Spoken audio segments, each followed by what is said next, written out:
before the heavens, before the earth, there was only chaos, a vast, formless dark, swirling like the inside of a great egg. Within it, yin and yang lay tangled together, neither sky nor ground, neither day nor night. And within that egg slept a giant named Pangu, curled in the silence, dreaming through 18,000 years while the universe waited, unborn all around him. At last, Pangu woke. He opened his eyes to perfect blackness and felt the chaos pressing close, and it troubled him. So he reached out, took up a great axe, and swung it through the dark.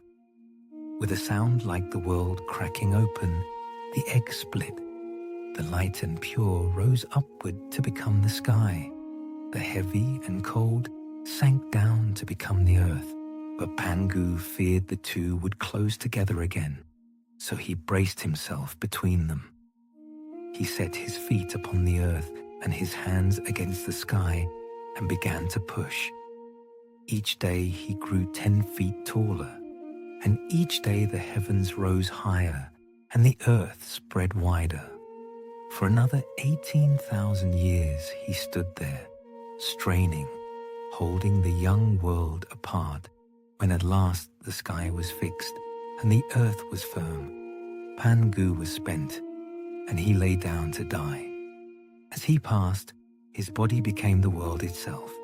His breath turned to wind and drifting cloud, his voice to rolling thunder.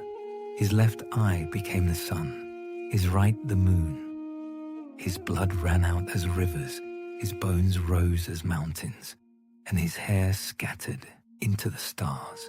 The world was vast and beautiful now, with mountains and seas and turning skies, but it was silent.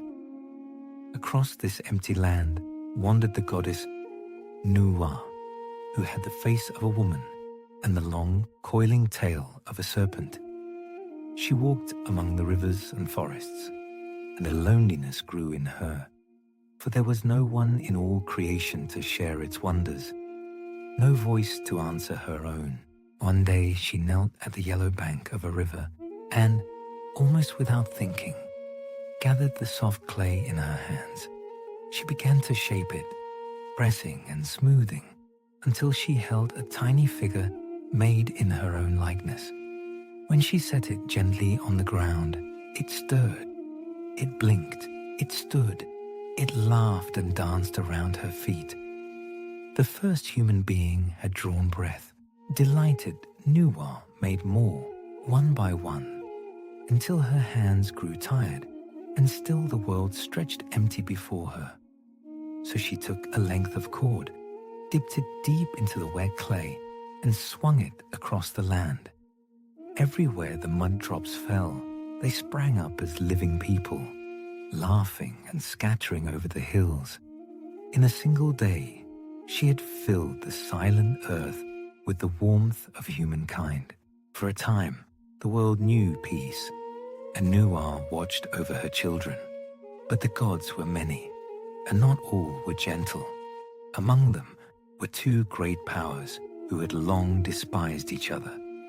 Rong, the god of fire, whose body burned like the summer sun, and Gong, the god of water, whose hair flowed black as the flooding rivers.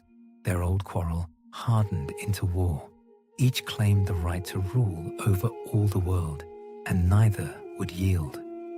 Fire and water rose against each other across the heavens. Rong came wreathed in roaring flame. Gong answered with towering waves and endless rain. Their battle scorched the mountains and drowned the valleys, and the whole earth trembled beneath the fury of the two gods. In the end, fire proved the stronger.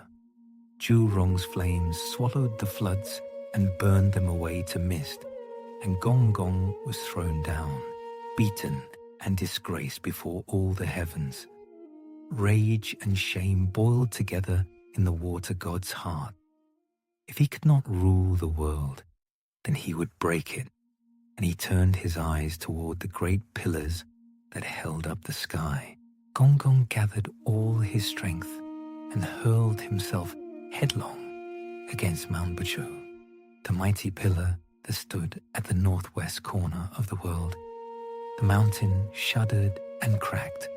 With a roar that shook every living thing, the pillar snapped, and far above, the dome of heaven itself began to tear. The sky split open like torn cloth.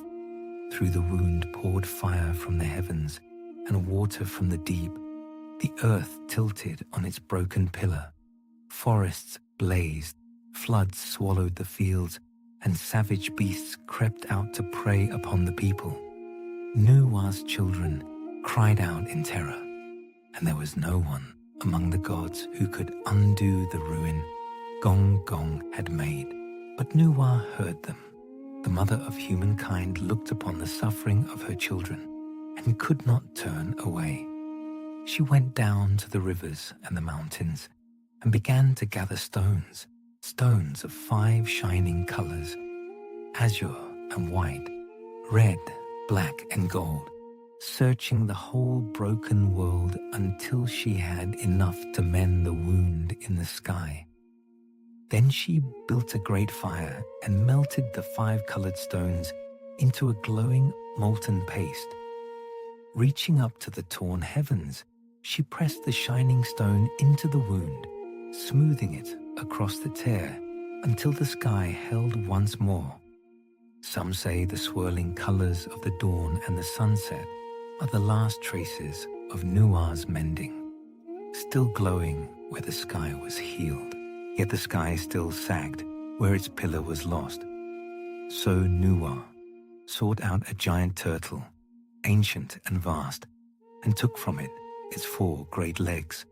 She raised them up at the 4 corners of the world and set them firm beneath the heavens, and they became new pillars, holding the sky steady and high above the earth. At last she gathered the ash of burnt reeds to dam the flooding waters, drove the beasts back into the wild places, and quieted the fires. Peace returned to the world, but the broken pillar was never truly replaced, and so the heavens lean forever toward the northwest, which is why, to this day, the sun and stars drift westward, and all the rivers run east toward the sea. Long ages passed, and humankind multiplied across the healed earth. Then there arose among them a being half god and half man, Shennong, the Divine Farmer. He taught the people to plow the fields and sow the grain, and he set out to taste every plant that grew, so he might learn which could feed them and which could heal. It was said his body was clear as crystal, so that he could watch each herb work within him. Day after day, he tasted leaves and roots and flowers, and many were poison. Some say he was struck down 70 times in a single day, his body burning with their venom, and each time he forced himself onward for the good of his people. Then, one weary afternoon, as he rested beside a pot of boiling water, a few leaves drifted down from a wild shrub and settled in the steam.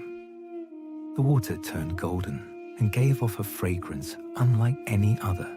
He drank and felt the poisons melt away, his mind grow clear, his weariness lift. He named the plant that healed and awakened him tea, and gave its gift to the world, where it has been treasured ever since,